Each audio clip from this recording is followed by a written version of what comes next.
ನೋಡ್ರಪ್ಪ, ಇದು bike taxi ಅಲ್ಲ. ಅದು ನೀವು ಯೂಸ್ ಮಾಡ್ತಾ ಇರೋದು personal white board two wheeler, ಅದು ಟ್ಯಾಕ್ಸಿ ಅಲ್ಲ. ಅರ್ಥ ಆಯ್ತಾ? ಟೂ ವೀಲರ್ ಅನ್ನು, ಪರ್ಸನಲ್ ಟೂ ವೀಲರ್ ಅನ್ನು ನಿಮ್ಗೆ ನಿಮ್ ಫ್ಯಾಮಿಲಿಗೆ ಯೂಸ್ ಮಾಡೋದು ಕಮರ್ಷಿಯಲ್ ಪರ್ಪೋಸ್ ಯೂಸ್ ಮಾಡ್ತೀರಾ.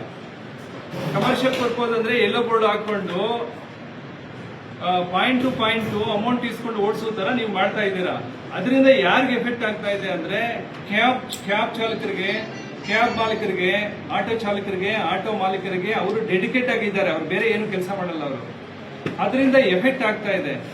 ಅದರಿಂದ ಏನಾಗಿದೆ, ಇದನ್ನು ಇಲ್ಲಿಗಲ್ ಆಗಿ ಯೂಸ್ ಮಾಡ್ತಾ ಇದ್ದಾರೆ. ಇದ್ರಲ್ಲಿ ನಾನು ನೋಡಿದ್ದೀನಿ, ಸಾಫ್ಟ್ವೇರ್ ಇಂಜಿನಿಯರ್ಸ್ ಇದ್ದೀರಾ, ಕೆಲವರು ಬಡವರು ಇದ್ದೀರಾ, ಕೆಲವರು ಕೂಲಿ ಮಾಡೋರು ಇದ್ದೀರಾ, ಕೆಲವರು ಯಾರು ಇವಾಗ ನಾನು UK ಹೋಗ್ಬೇಕು ಸರ್ ಅಂತ ಪಾಸ್ಪೋರ್ಟ್ ವೀಸಾ ತೋರಿಸಿದ್ರು ನಮ್ಗೆ, ಅವರು ಇದ್ದೀರಾ.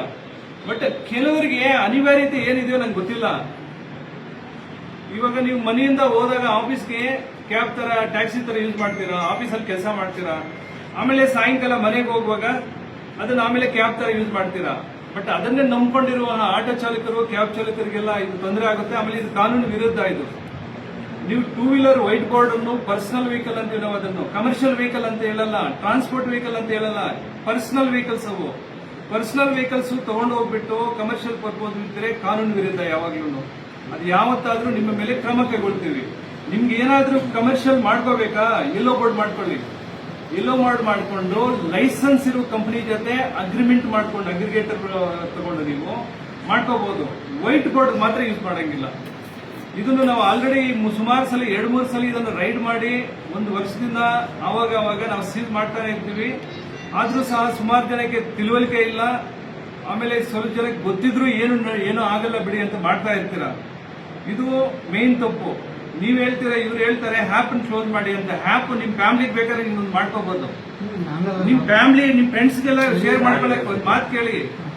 ಹ್ಯಾಪ್ ಅನ್ನೇ ಕ್ಲೋಸ್ ಮಾಡಿ ಅಂತಲ್ಲ, ಹ್ಯಾಪ್ ಕ್ಲೋಸ್ ಮಾಡೋ ರೈಟ್ಸ್ ನಮ್ಗಿದ್ಯಾ? ಹ್ಯಾಪ್ ಯಾರು ಬೇಕಾದ್ರೂ ಮಾಡ್ಬೋದು. ನಿಮ್ ಮಗಳು ಇಂಜಿನಿಯರ್ ಆಗಿದ್ರೆ ನೀನೊಂದು ಹ್ಯಾಪ್ ಮಾಡ್ಕೋಬಹುದು ನಿಮ್ ಮನೆಗೆ. ಅದನ್ನ ಹಿಂಗ್ಬಿಟ್ಟು ನಾವು ಕಾನೂನು ವಿರುದ್ಧ ಇಲ್ಲಿಗಲ್ ಕೆಲಸ ಮಾಡಿದ್ರೆ ತಪ್ಪಾಗಲ್ವೇನ್ರಿ? ತಪ್ಪು ಸರ್ ನಮ್ದು. ಅದಕ್ಕೆ ಹ್ಯಾಪ್ ಕ್ಲೋಸ್ ಮಾಡೋದಲ್ಲ, ನಾವು ವರ್ಕಿಂಗ್ ಸಿಸ್ಟಮ್ ಅನ್ನೇ ಕ್ಲೋಸ್ ಮಾಡಕ್ ಹೋಗ್ತೀವಿ. ಬೇರೆಯವ್ರಿಗೆ ಯಾರ್ಯಾವ್ದು ಅನ್ಯಾಯ ಆಗ್ತಾ ಇದ್ರೆ ನಾವು ನಮ್ ಕಂಪ್ಲೇಂಟ್